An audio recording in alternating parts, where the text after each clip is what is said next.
and I want to turn to the phones right now and welcome Emma. Emma, you're questioning about divorce? Yes, ma'am. Yeah, and what's your question? Divorce, is it the most stressful experience for a family? For a family, I would say it can be enormously stressful. It can be one of the top stressors that anyone may ever go through. Of course, there are other stressors. If you look at lists of stressors, some people get much more stressed out about public speaking than they do about anything else, going to war.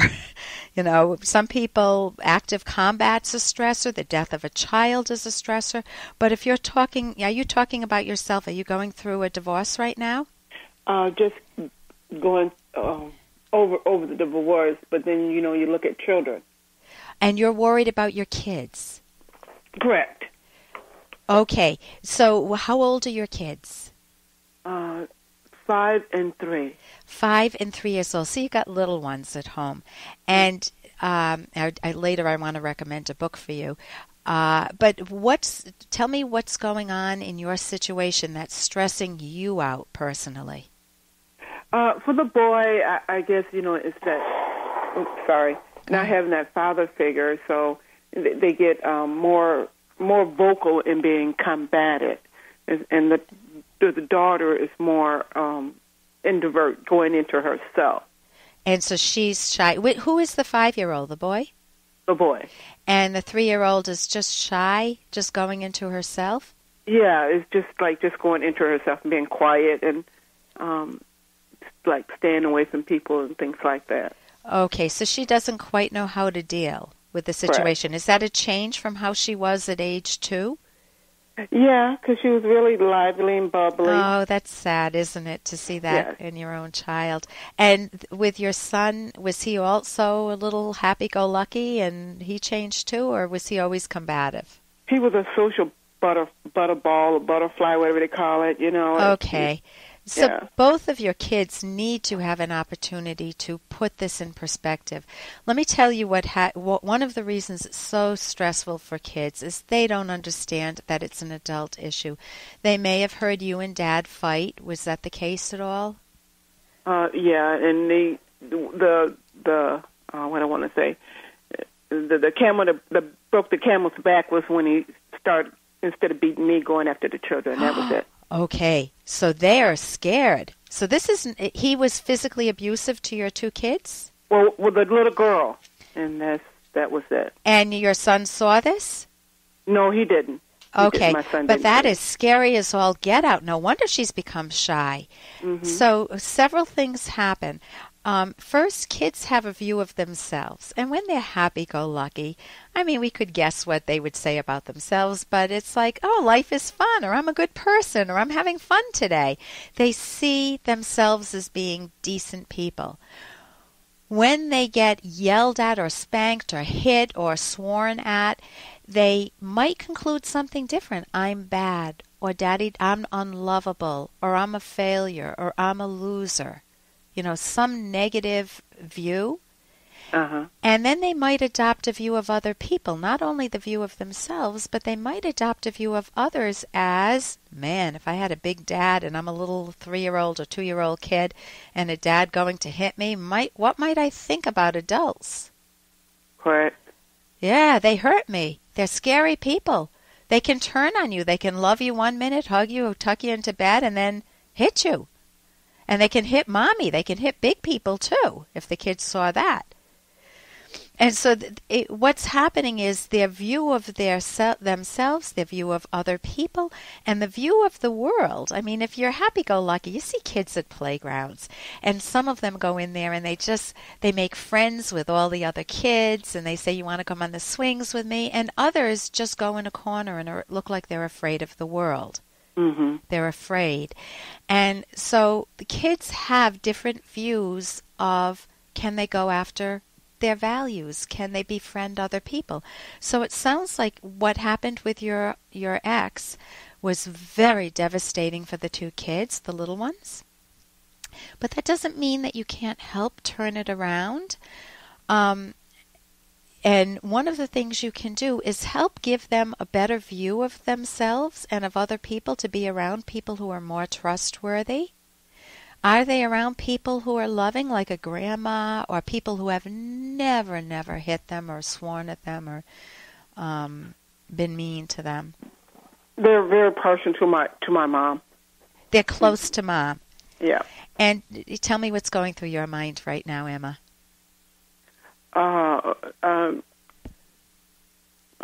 very good adjuster. I think I sometimes try to be my own psychologist, whether that's good for the good or bad, but it helps me because it helps me to move on to the next level, order of things and just keep going.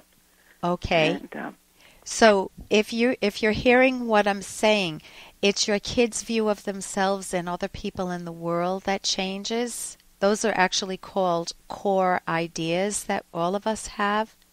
My view of myself, my view of other people, my view of the world. Hey, if I were at a different point in my life, I might have felt real insecure, a very different view. So if your goal is to help yourself and your kids through this period, number one, I would get a cute little book called Dinosaur's Divorce. Mm-hmm. And that's a book that it starts off by saying, Mommy and Daddy are no longer together, but it is not your fault. I'm paraphrasing it. And kids need to hear that it's not their fault that Daddy left home, because sometimes kids assume the guilt of adult problems.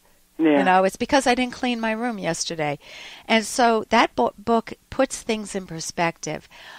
There's also a book, Some Secrets Are for Telling, about that might be one you could read to yourself and maybe help the kids with it. But the kids don't have to ever keep secrets. I mean, some secrets are fun, a birthday party or a surprise Christmas gift. But some secrets are for telling, meaning if anyone hits them or hurts them the way Dad did, do they still have contact with Dad? No. No, they don't. Okay. No. So they may, and you can also try to find a better father figure in their life, whether you end up having a boyfriend or whether there's a grandpa or whether there's a neighborhood older kid that's a really clean, good kid that likes to babysit with them. They can have an adult in their life or a teenager in their life who's a good kid to them, and that will help them repair the damage done too. So those can help. So listen, I want to thank you for your call. And you can go to my web. I don't know if we have Dinosaur's Divorce on my website, but you can Google that, Emma. All right, ma'am. Okay. Thank you very much for the call, and good luck with the two kids, and be good to yourself, too, because divorce is stressful. And here's a little more from Dr. Kenner. Yeah? The owner of it is Roger Enright, one of those self-made men. Stubborn and rich as blazes. It's always safe to denounce the rich. Everyone will help you. The rich first. Yeah. And that's about envy, and that's from The Fountainhead. My favorite author wrote that book, and her name is Ayn Rand, Aynrand. That book, The Fountainhead, and her other book, Atlas Shrugged, changed my life. I went back and got my Ph.D. after being a housewife for a while. Fabulous books. They're romantic, passionate, they're page-turners, and absolutely wonderful. But what happens if you're dealing with someone who's envious of you and they say you're rich? Well, rich people come in all varieties. There can be the dishonest rich, or there can be bureaucrats who get rich on taxpayer money, or there can be the honest rich, the self-starter, the person who takes risks and becomes very successful through their own effort.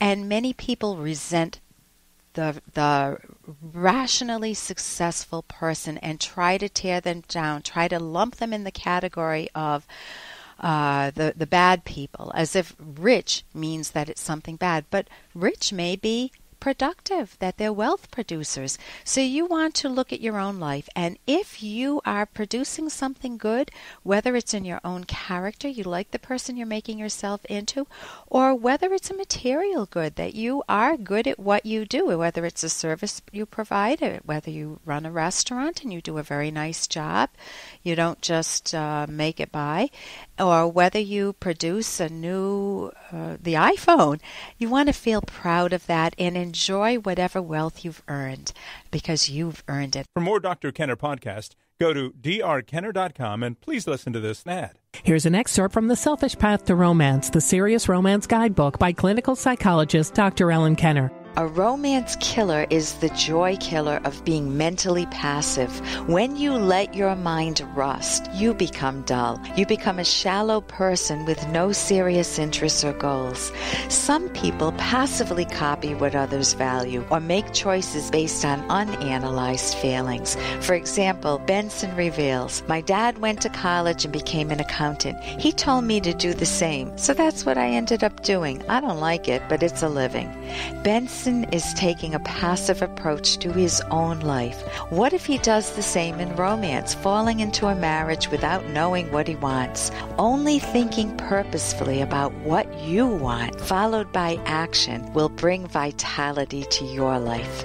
You can download Chapter 1 for free by going to drkenner.com, and you can buy the book at amazon.com.